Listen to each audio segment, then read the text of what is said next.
In a previous video, we discussed a record-breaking moment for St James's Park. Sunday, the 1st of May 2022. Mark it on the calendars because that day is the day when the Newcastle women's team play at St James's Park for the first time ever. A huge moment for the club going forward. The women's record attendance is 2,700 set at Kingston Park this season. I expect that record to be broken as well. But that's just one plan for St James's Park going forward.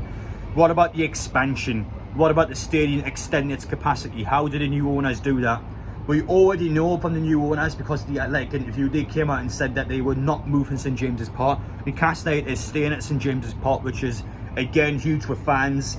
We want to keep that connection together, and I think moving to another stadium would completely kill the atmosphere, which is just something I disagree with.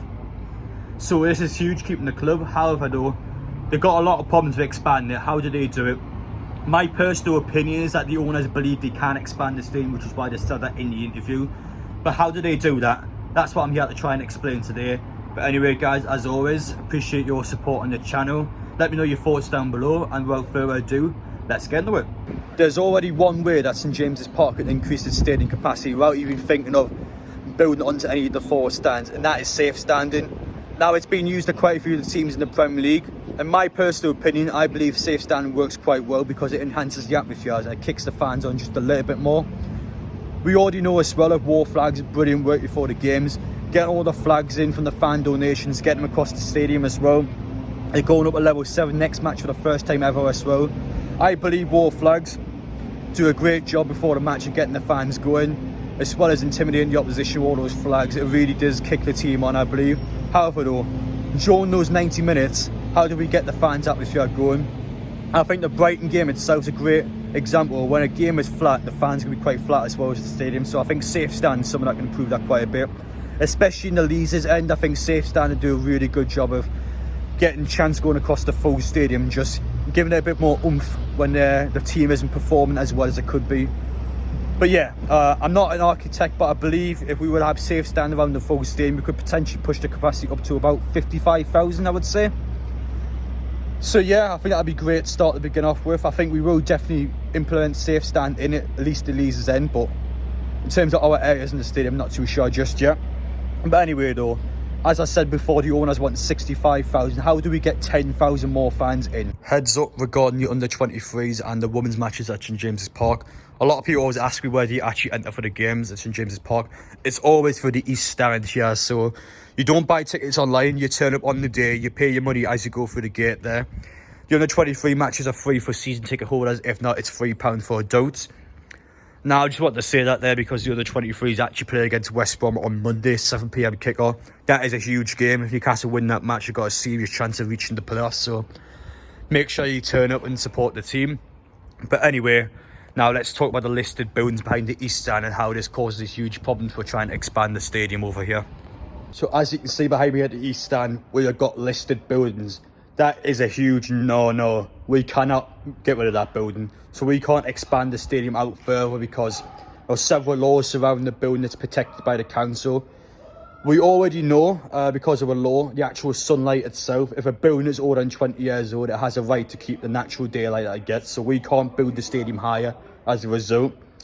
Again, that puts a massive spanner in the works because I believe we lost a court case trying to get rid of that building. So yeah, it hasn't went well for Newcastle. I don't think it will change. I believe the East Stand is impossible to even consider expanding. So this one for me is a massive no before we even try to get into any arguments about it. Here we are inside Leeds' Park. The Leeds Stand is just behind me. As a result of the Town Moor Act in 1988, we can't touch this land at all. We can't expand the stand outwards. We can't interfere with Leeds' Park. It's going nowhere. So once again, it's another dead end for Newcastle. 2 stands done so far. 2 stands, I think, that are impossible to move. Now, to be fair, Leeds' stand, it's already level 7, so what we're going to do, move it to level 10. Imagine how bad that view would be. But yeah, we're not touching that stand. It's going to stay there once again.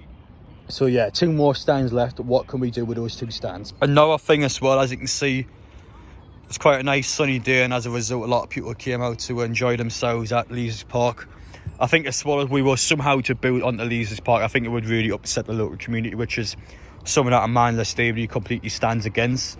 And a lot of interviews she comes out and says that she wants everyone to be on her side. I think that's why things such as the name of St James's Park won't change, even though commercially will make more money if the name was changed. I think St James's Park itself will remain St James's Park, because again, there was a Sports Direct Arena back in 2012 that had a lot of issues with Newcastle fans. So again, I think Amanda Staveley's quite smart. She doesn't want to upset anyone. There is the car park next to Melbourne stand. Now, this is a trip down memory lane. The 8th of October 2021, Keith Downey and Sky Sports announced Newcastle's takeover just up there. That was nearly 6 months ago.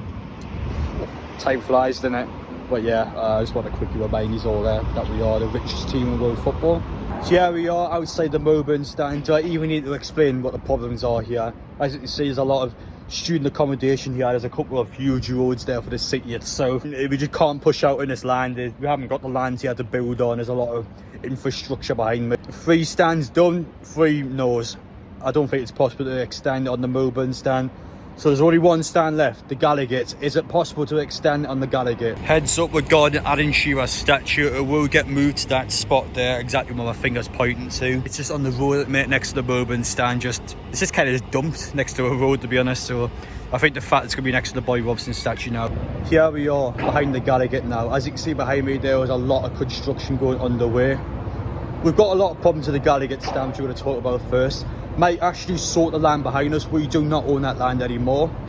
Another huge problem is the road itself behind me. Now, this is a huge road for the RVI. If we were to remove that road, they'll have to go elsewhere around to get to the RVI, which probably take an extra 30 seconds a minute or so.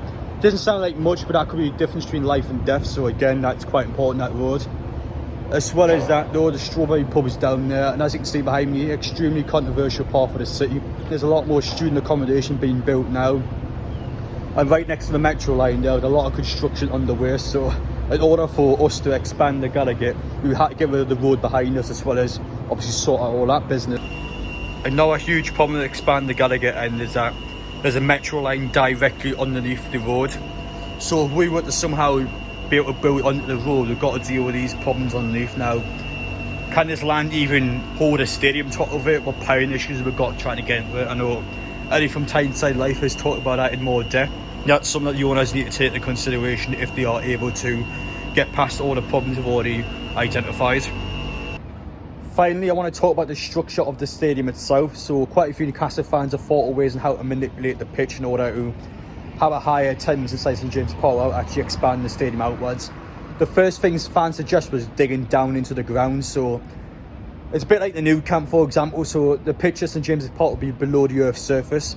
Now, a problem with that being is that in order to dig further down, you've got to expand the stadium outwards anyway, so it doesn't change any of the problems we had before. You still got to expand the stadium, hence we can't do that. Another thing that's fans suggested is actually rotating the pitch 90 degrees, so the pitch itself would be facing a different way.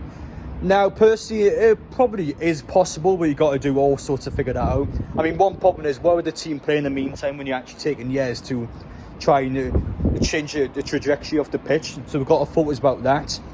How would you even plan it out? I mean, we've got to remove stands. It would just be an absolute mess. So it probably is possible in hindsight, but the actual architecture behind it, I think it'd just be a nightmare to do. So in conclusion, do I think the new owners can expand St James's Park to the 65,000 that they said in the interview they would try and do? If anyone can do it, it's these new owners. I'm backing them with every single pound I've got. If they can find a way, they will find a way. However though, as I said in this video, 3 of the 4 stands I believe are impossible to expand on. The Gallowgate end there is the only stand I think Newcastle can even consider expanding on. And as we said in the video, we've got all sorts of issues down there. Student accommodation's being built on. Mike Ashley has sorted that land, so we've got to get the land back. The train line, well, the metro line even beneath us, we've got to obviously sort the piling issues there. The Strawberry pub down there, we've got to sort the issues out down there.